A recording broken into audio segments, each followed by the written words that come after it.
shared across your generations. So something you might want to look at. Now, can I just say, the next generation, which is your generation and the next, AI is everywhere. I think just about every tertiary institution talks about AI, how to manage AI, how to make sure that you remain original and you do not steal ideas. And I suppose this is something we can talk about, because when you talk about Asian communication, to what extent do we want to handle AI as an Asian with certain values? Okay, so there's going to be debate worldwide, and debate, every institution is going to have it.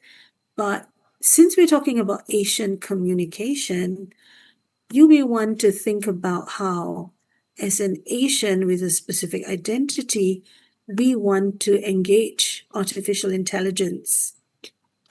But what research has shown is that AI adoption is being used widely in our parts of the world, especially in public relations. It's transforming the way PR is being practiced, and media, and the use of media in Asia.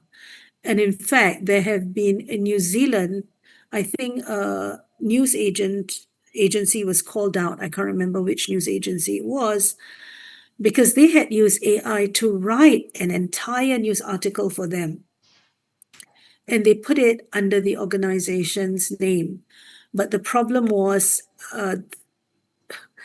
you have seasoned journalists who found phrases that are inaccurate and citations that were not accurate. And they called out the news organization. That was really an embarrassing thing. Okay. So it's not something that we want to happen, to our news agency. So anyway, also there are tools, as you know, for sentiment analysis, especially if you're selling products. Content creation, predictive analysis in markets. And some of these studies have been done in India, Malaysia, and Taiwan. And in the more recent thing, also Thailand, in one of the articles that I reviewed, look at consumer purchase, or something to do, consumer purchase, the use of AI adoption. Future studies, when we talk about AI, what can we look at? So 3 suggestions. You can explore the ethical challenges. So some examples could be data privacy in culturally sensitive contexts, for example. Then you got, I think in New Zealand, last year there was a case of leaked medical records, because, someone hacked into the system. It was a medical organization, and then, yeah, it sort of blew up because it's got to do with people with mental health issues and, things along those lines. So that's culturally sensitive. Also, AI's impact on hyper-personalized storytelling, varying adoption rates. So, example, to be cautious in Hong Kong. So this was, I think, at the time when, China was, Hong Kong became part of China, and there was an uprising where you have independent groups who still want to be part of this independent state. And they had, personal stories on social media. And that became a problem because it's something that can, that can come down on them, especially if they're being investigated. So, yeah, AI can do that, right?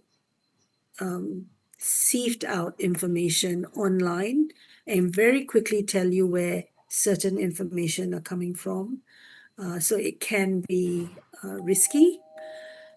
Also, you can assess how artificial intelligence shifts the role of public relations towards strategic oversight, but it still preserves human elements like ethical decision making. Now, what this means is, and this is something I actually presented as well. You can use artificial intelligence to do research for you, and it will come up with a lot of things because I actually use data mining. So I use artificial intelligence to data mine either concepts or very specific things that I ask it to look for. And I was trying to revamp my own paper. So I have a paper a paper is a subject. So I oversee a subject called reputation management.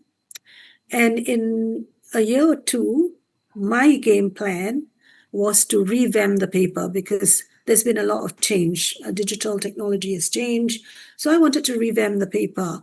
And I asked a very specific question to an AI.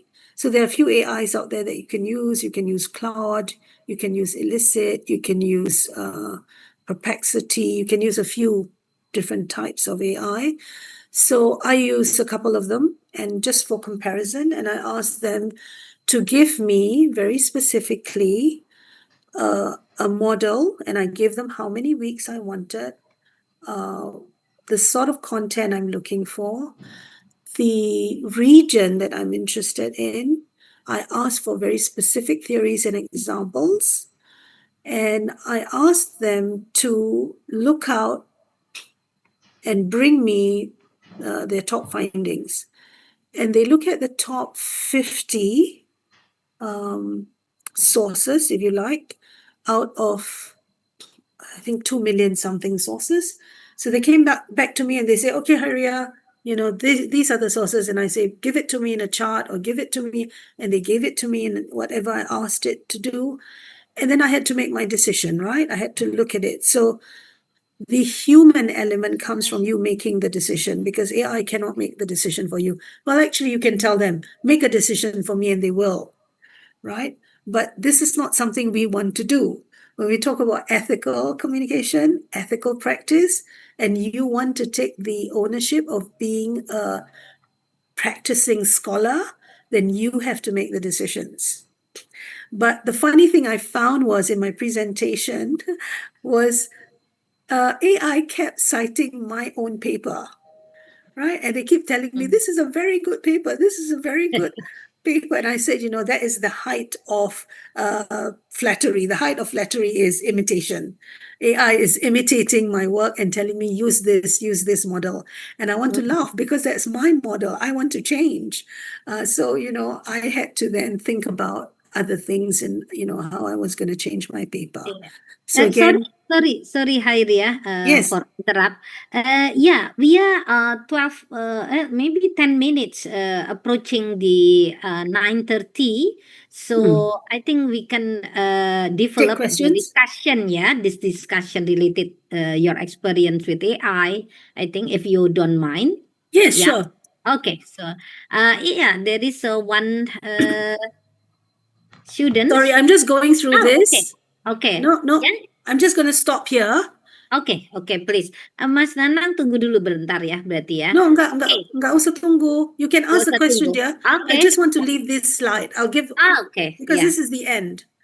But you can ask your question now. Okay, Nanang, please.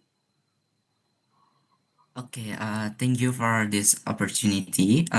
Hello, ma'am. Hello. I really appreciate your insight today. I have a question. My question is about a cultural identity, and you may have already explained this to some extent, but I just want to make sure. So, my question is, how does the ASEAN media industry balance global influence with a local culture identity? In this context, like K-pop, anime, and other viral Asian pop culture shapes communication and cultural exchange. In your opinion, what are the limitations in this modern era for preserving the essence of local culture? Okay, thank you. Okay. I hear two things. Nanang, please tell me if I'm right. So your first question has got to do with identity, culture and identity, and you're talking about ASEAN, is that right? That was your first question. Right. To what extent does it influence the way we see ourselves?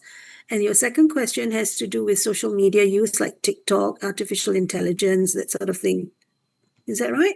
How that influence culture? Right. What are the Yeah. limitations? Okay, cool. I just want to make sure that I got your question so I can answer.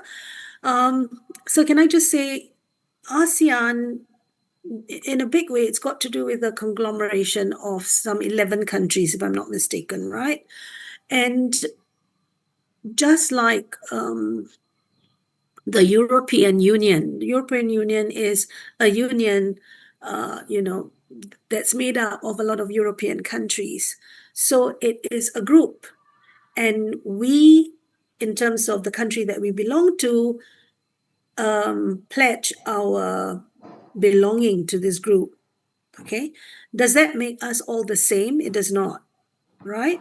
So in terms of your identity, whether you're Thai or Indonesian or Singaporean or Malaysian, you still belong to your country.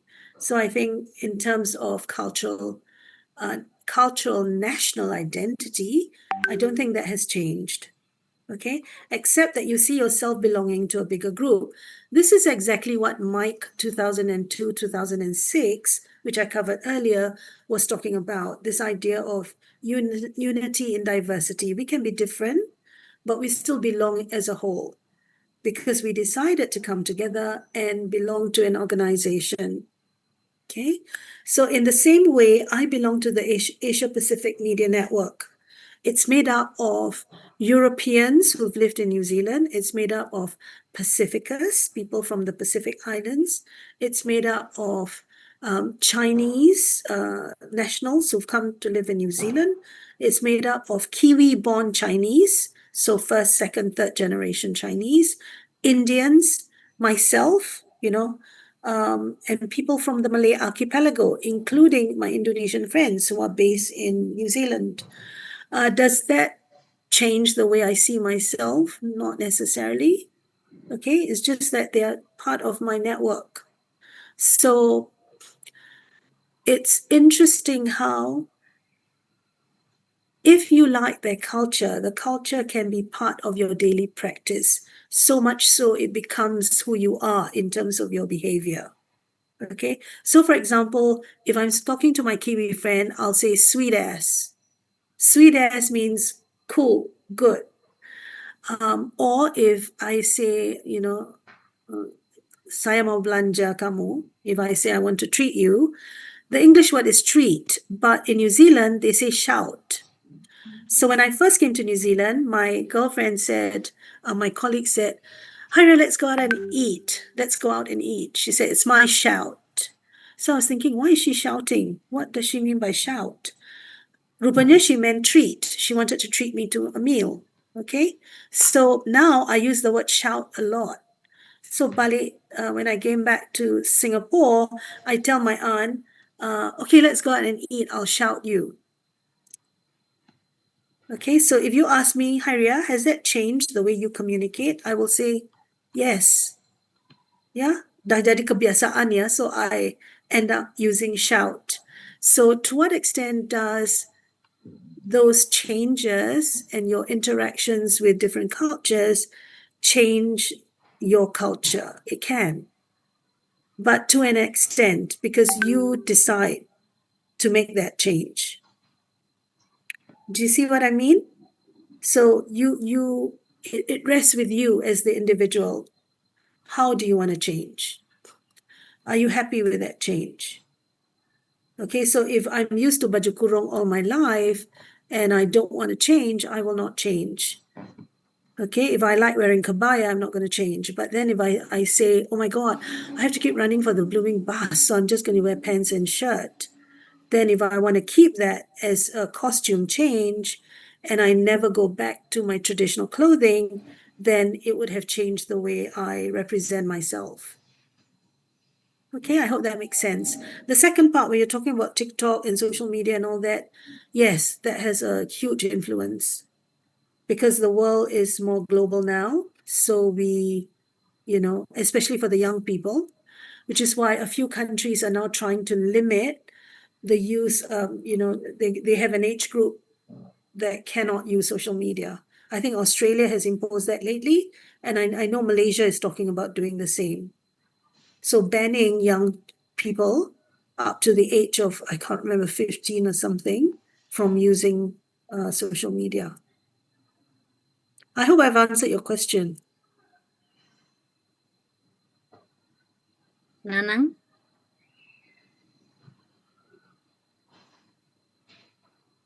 Suaranya. Sorry, Nanang, have I answered your question? Yeah, thank you. Okay, Mm, wonderful. Yeah. There is one questions in chat, Hairia. Oh, okay. Yeah. Oh my God, I don't know how to use chat. Okay, I will read for you. Okay. Sorry, Putri cannot turn on the microphone because environment is too noisy. Thank you for the information and explanation about media and communication in Asia. My name is Putri, and I would like to ask a question. ASEAN communication is known to be very contextual, full of symbol, and very sensitive to feelings. However, in the digital age, everything has changed, and even Indonesia itself is known and labeled as having the strongest netizen. In today's demand for speed and directness, getting straight to the point from your perspective, how do you balance ASEAN value of harmony so as not to be seen as overly elaborate but still remain professionally effective? For example, in situation where replying to a message is sometimes seen as sign of caution, but no, a delay response is considered unprofessional. How do we train ourselves to think carefully about the demand of instant response? Thank you. Okay, can I just say there are a few things, there are a few questions there, but let me just get to the crux of it. I think it's got to do with how we respond to questions, right? Because I think from your communication, you are concerned about being diplomatic and at the same time being direct enough so that people get the message. Because in an age where time is of the essence, everything is speed, speed, speed, people want things fast. I think it also depends on who you're talking to, though. So my suggestion is to know your audience. It's very important to know your audience because some of them want you to be direct, some of them do not. So you do need to know who you're addressing. The other thing about being diplomatic is you don't have to skirt the issue. So you don't have to dance around what you want to say, but you could invite, for example, the other party to explain why they have, or why they need something from you. Okay. And if they need something from you urgently, especially in public relations, right? So if the media comes to me and I'm an organization and I represent the organization, I cannot say no comment. Well, I could, but that's not professional. We're talking about professionalism. I shouldn't say I'll get back to you later. That's not professional because when is later? But what I could do is offer to come back to you honestly. And again, I come back to Islamic communication, right? When you have a dialogue, someone's asking you something, you need to listen and not just be on the defense. You're not preparing an answer so that you look good. When you want to think about proper communication, ethical communication, you need to listen to the other person and say, okay, wait, what do you need from me? Right? I will get back to you tomorrow at 5 p.m. Or I get back to you in 2 days because what you're asking me is quite a lot. I will need to do my investigation, but I will get back to you in the next 2 days. All right. So again, who are you addressing? The time frame, your knowledge. Do you have the answer to that particular question? And how soon can you provide an answer? So as a comms practitioner, those are the things I can recommend. Okay. Okay, Hairia, I think the time is up, and this is really a comprehensive presentation from you Thank you so regarding much. the Asian value and how to inspire the research. Yeah, I think it's very important for our young scholars that still new to know and trying to understand communication. So yeah, that's still we need more time actually, but I think time is always the limitation, Hairia. Thank you very much. But will give you a short closing statement, yeah, to close our discussion. Is that okay, right, class? I think there are so many questions that I look in your face, yeah. But yeah, we hope that we can meet Hairia another time, and we can also ask for another presentation. So please, Hairia, give the short closing for this session. Thank you. Absolutely. Can I just say it's been such a pleasure. Your students are clearly very well informed, and they are very interested in knowing more about theory. I just want to leave them with this thought because I think the Asia Congress for Media and Communication will have another conference in Japan end of this year. Japan. Yeah. Okay. I'm just year, waiting to hear from Rachel. 2026, 7, 27. End of this year, 2026, Okay.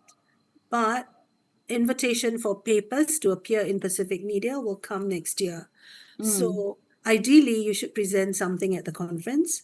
Even if you can't come, I think they would allow someone to represent you for the conference.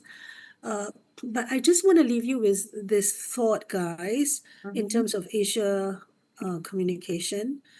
Have reflection, right? So this particular study, because it's Asia-centric paradigms, I want you to think about whether you have any ideas on your Asian cultural values that defines your communication.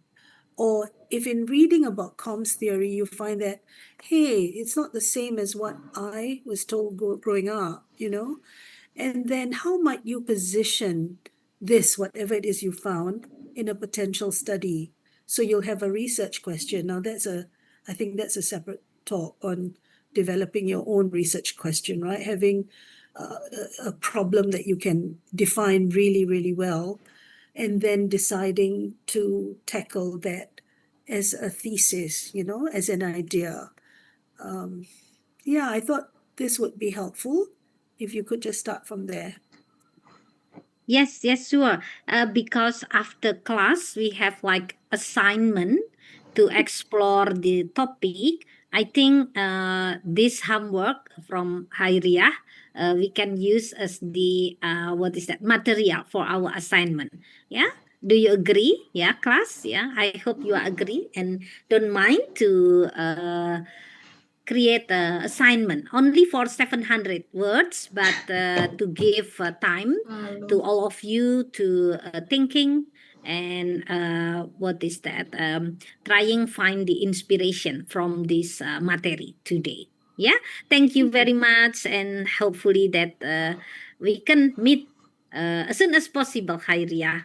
All right, my dear. Take Thank you, care. take Thank care. you. Terima kasih teman-teman, Thank you, bye. Prof. Bye. Bye. Assalamualaikum. Waalaikumsalam. Waalaikumsalam.